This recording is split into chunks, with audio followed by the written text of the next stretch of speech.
बिस्मिल्लाहिर्रहमानिर्रहीम। अस्सलाम वालेकुम दोस्तों। आज मैं आपको बताऊंगा कि डेटा साइंस का अंदर प्रिडिक्टिव मॉडल्स या फिर साइंटिफिक मॉडल्स को कैसे डेवलप किया जाता है, उसके लिए क्या प्री रिक्विजिट है और उसके लिए कौन सा साइंस इस्तेमाल किया जाता है और किस तरह के टूल्स टेक्नोलॉजीज़ को इस्तेमाल करके एक डेटे के ऊपर एनालिसिस करके उससे इंसाइट्स निकाल के कैसे प्रिडिक्शन दिया जाता है। मेन चीज़ किसी भी इदारे में, किसी ऑर्गेनाइजेशन में, किसी कंपनी में पहले यानी पिछले के डेटा को एनालिसिस करके फ्यूचर के प्लानिंग कैसे बताया जाता है कि इसका फ्यूचर में क्या हो सकता है। क्या ये ऑर्गेनाइजेशन लॉस में जाएगा या फिर ये फ़ायदे में आएगा, कौन कौन सा तरीक़ाकार होगा, इसके ऊपर हमने काम करके बताना पड़ता है। तो वो मैं आपको तरीक़ाकार बताता हूँ कि कैसे इसको जो है ना किया जाता है, डेवलप किया जाता है। मैंने तकरीबन पिछले 5 सालों से डेटा साइंस के अंदर कोई 300 से ज़्यादा प्रिडिक्टिव मॉडल्स को डेवलप किया है, साइंटिफिक मॉडल्स को। और ज़्यादातर मैंने फ़िज़िकल साइंस के ऊपर काम किया, यानी फ़िज़िक्स के यानी एस्ट्रोफिज़िक्स के ऊपर मैंने कुछ मॉडल्स बना चुका हूँ। अच्छा, थ्योरेटिकल फ़िज़िक्स के ऊपर मैंने कुछ डेटा को एनालिसिस करके बनाया हूँ। और उसके अलावा फिर दीगर जो है ना मेडिकल साइंस के ऊपर भी मैंने मॉडल बनाया हूँ काफ़ी मॉडल्स। प्लस फिर बिजनेसेस के ऊपर मैंने एनालिसिस करके ना मुख्तलिफ मॉडल्स बना चुका हूँ। अगर कोई ऐसा बिजनेसमैन या कोई ऐसा ऑर्गेनाइजेशन वाला जो ये समझता है कि मुझे अपनी प्रॉब्लम को सॉल्व कराने के लिए एक प्रिडिक्टिव मॉडल बनाना है जिससे कि मेरा पिछला का डेटा एनालिसिस हो और उससे इंसाइट्स निकाल के फ्यूचर की प्रिडिक्शन मुझे बता सके, ऐसा कोई मॉडल चाहिए, तो वो आप उस हवाले से मुझसे हेल्प भी ले सकते हैं और मेरी सर्विसेज आप आसानी से ले सकते हैं। तो आज मैं आपको ये बताऊंगा कि प्रेडिक्टिव मॉडल बनाने के लिए सबसे पहले स्टेप्स क्या होना चाहिए, कि कौन कौन से स्टेप्स को फॉलो करेंगे कि हम कोई मॉडल को, साइंटिफिक मॉडल को डेवलप कर सकते हैं। तो सबसे पहले मैं आपको बताऊंगा कि ये कोई तकरीबन कोई 10 मैंने ऐसे पॉइंट्स लिख के लाया हूँ जिसके बेस पे आप डेटा को एनालिसिस करके प्रिडिक्शन दे सकते हैं और प्रॉब्लम को सोल्व कर सकते हैं। सबसे पहला है कि भाई आपने प्रॉब्लम को डिफाइन करना है कि प्रॉब्लम किस किस्म का है, क्या करना है आपने। क्या ये टेक्स्ट डेटा के ऊपर काम हो रही है या फिर ऑडियो वीडियो के ऊपर काम हो रही है या फिर इमेजेस के ऊपर काम हो रही है। सम टाइम ये होता है कि बायोलॉजिकल साइंस में ये होता है कि बायोलॉजी में हम कोई बॉटनी के ऊपर कोई पत्ते जो होते हैं ना, दरख्तों के पत्ते, उसके ऊपर अगर हमने कोई एनालिसिस करके हम ये बता सकते हैं कि इस पत्ते ये दरख्त सूख क्यों गया और किन वजूहत के बेस पे जो है ना इनके पत्ते गिरना शुरू हो गए या दरख्त सूख गया है। वो हम बॉटनी या बायोलॉजिकल साइंस में इस चीज़ को एनालिसिस करके भी कर सकते हैं। तो ये प्रॉब्लम को सामने लाना पड़ेगा, प्रॉब्लम को डिफाइन करने के बाद फिर उसके ऊपर से एनालिसिस किया जाता है। सबसे पहला पॉइंट ये है। दूसरा आपका है जनाब, टारगेट वेरिएबल्स क्या है या फीचर्स क्या है, कि आपने कौन कौन सी चीज़ें इससे आपने अखज़ करना है, कौन कौन सी चीज़ें आपने एनालिसिस करना है। पॉइंट्स टू बी नोटेड कहते हैं इसको, कि कौन कौन से पॉइंट्स को आपने डिफाइन करना है और लाना है, उसके ऊपर काम करना है। दूसरा, इसके बाद आता है कि वो जो डेटा आपको मिल जाएगा उसको आपने कलेक्ट करके प्रिपेयर करना है। प्रिपेयर करके उसके मुख्तलिफ फॉर्मेट्स में रखना पड़ता है। मसलन डेटा कलेक्शन के बाद आपका डेटाबेस एसक्यूएल या नॉन एसक्यूएल का होगा। वो फाइल आपका सीएसवी का है, एक्सेल का फाइल है, पीडीएफ फाइल है, वर्ड फाइल है, इमेजेस है, क्या है, ऑडियो वीडियो है, वो देखना पड़ेगा। और उसके बाद एपीआईज और या फिर वेब स्क्रैपिंग किया जाता है। फिर सेंसर्स और लॉग्स बनाया जाता है। ये डेटा कलेक्शन में या डेटा एनालिसिस में किया जाता है। नेक्स्ट आपका आता है उसके बाद डेटा क्लीनिंग। डेटा क्लीनिंग के अंदर क्या होता है कि हैंडल मिसिंग वैल्यूज, उसके अंदर चेक किया जाता है कि कौन कौन से वैल्यूज को मिसिंग है, वो क्लियर करना पड़ता है।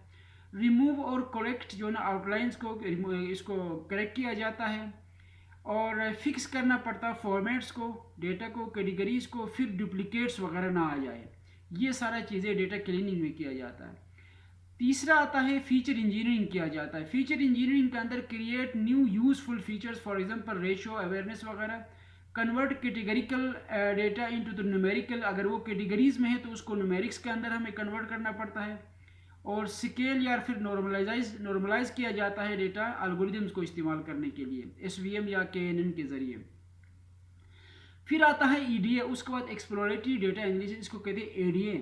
ईडीए करने के लिए सबसे पहले उसको डेटा को एनालिसिस करके स्टेटिस्टिकली समराइज़ किया जाता है, फिर डेटा विजुअलाइज किया जाता है मुख्तलिफ हिस्टोग्राम पे, स्केटर्स पे वगैरह वगैरह, फिर को रिलेशन एनालिसिस किया जाता है, रिलेशनशिप्स बनाना पड़ता है उनके दरमियान, और इसके अंदर हमें कुछ लाइब्रेरीज, पाइथन की लाइब्रेरीज की यूज़ किया जाता है जिसको हम पंडास भी बोलते हैं, मेटप्लोलिप भी बोलते हैं, सी बोर्न वगैरह, पोलोट्री वगैरह। इन लाइब्रेरीज को इस्तेमाल करते हुए हमें इसकी डेटा को जो है ना हमें समराइज स्टेटिस्टिकल वे में लाना पड़ता है। फिर नेक्स्ट जो आता है वो होता है चूज़ ए मॉडल, कि आपने मॉडल किस किस्म का बनाना है, क्या आपने उधर से आपने प्रेडिक्शन निकालना है, मॉडल को चूज़ करना पड़ता है। मॉडल को चूज़ करने के लिए कुछ एल्गोरिथम्स का इस्तेमाल किया जाता है, जिस तरह लीनियर रिग्रेशन हो गया, रैंडम फॉरेस्ट हो गया, लॉजिस्टिक रिग्रेशन हो गया, डिसीजन ट्री, एसवीएम वगैरह। ये आपको इनको यूज़ करना पड़ता है मॉडल की टाइप को चूज़ करने के लिए।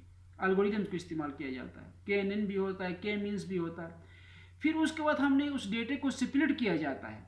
डेटा स्प्लिटिंग में ये होता है कि दो तरीक़ों से डेटा को स्प्लिट किया जाता है, जिसके अंदर ये होता है कि 70 या फिर 80% हमने ट्रेनिंग पे दिया जाता है उस डेटा को, और 20 या 30% उस डेटा का क्या करना होता है, हमने उसकी टेस्टिंग बेस पे रखना पड़ता है।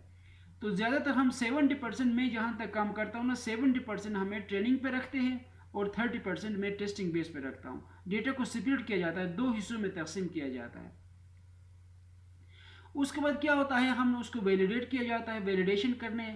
उसके बाद फिर क्या होता है, मॉडल को ट्रेन करना पड़ता है। अगला स्टेप, मॉडल को ट्रेन करने के लिए क्या करना होता है, मॉडल को ट्रेन करने के लिए हमें कुछ एल्गोरिथम्स को इस्तेमाल करने के लिए उस डेटे को मॉडल के अंदर दिया जाता है, मुख्तलिफ कोडिंग इस्तेमाल करते हैं पाइथन के अंदर। और उसके बाद नेक्स्ट में आता है इवेलुएट द मॉडल, मॉडल की एवेल्युएशन चेक करना पड़ता है, जिसके अंदर रिग्रेशन, क्लासिफिकेशन, फोरकास्टिंग, क्लस्टरिंग वगैरह इस्तेमाल किया जाता है एवेल्युएशन करने के लिए मॉडल में। और उसके बाद नेक्स्ट जो आएगा आपका, नेक्स्ट आएगा ट्यून हाइपरमीटर्स या फिर फाइन ट्यूनिंग भी किया जाता है। तो नेक्स्ट में इस डेटा को जब आप एवेलुएट करेंगे तो उसको फिर फाइन ट्यूनिंग करना होता है। फाइन ट्यूनिंग करने के लिए आपको क्या करना पड़ता है, इसकी मॉडल की परफॉर्मेंस को इम्प्रूव करना पड़ता है टेक्निकली, जिसके अंदर ग्रिड सर्च होता है, रैंडम सर्च होता है, Bayesian optimisation, R2ML rules tools वगैरह इस्तेमाल करके इसको फाइन ट्यूनिंग या फिर ट्यून हाइपरमीटर्स भी कहा जाता है इसको। ये नेक्स्ट स्टेप आता है।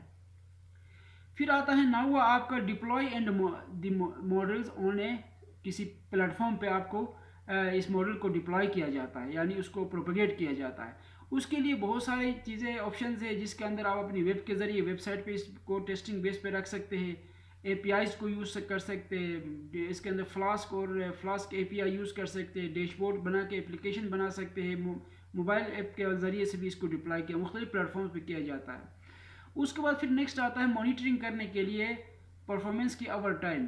फिर 10वां जो आखिरी और लास्ट इम्पोर्टेंट स्टेप ये है कि इसको डिप्लॉय करने के बाद फिर इसकी मेंटेनेंस को भी चेक करना पड़ता है और इसकी इम्प्रूवमेंट चेक करना पड़ता है कि इसकी मेंटेनेंस के लिए कोई क्या कमी है, इसको मुसलसल चलाने के लिए इस मॉडल को इसकी मेंटेन कैसे रखा जाए, मेंटेन करना, फिर इसकी एक्यूरेसी को इम्प्रूव करना, और इसमें किसी किस्म की बग्स या एरर्स या किसी किस्म की कोडिंग में प्रॉब्लम ना हो, कोई ना कोई इशू ना हो, इसकी मेंटेनेंस बहुत लाजमी होता है किसी भी साइंटिफिक मॉडल को मेंटेन करने के लिए।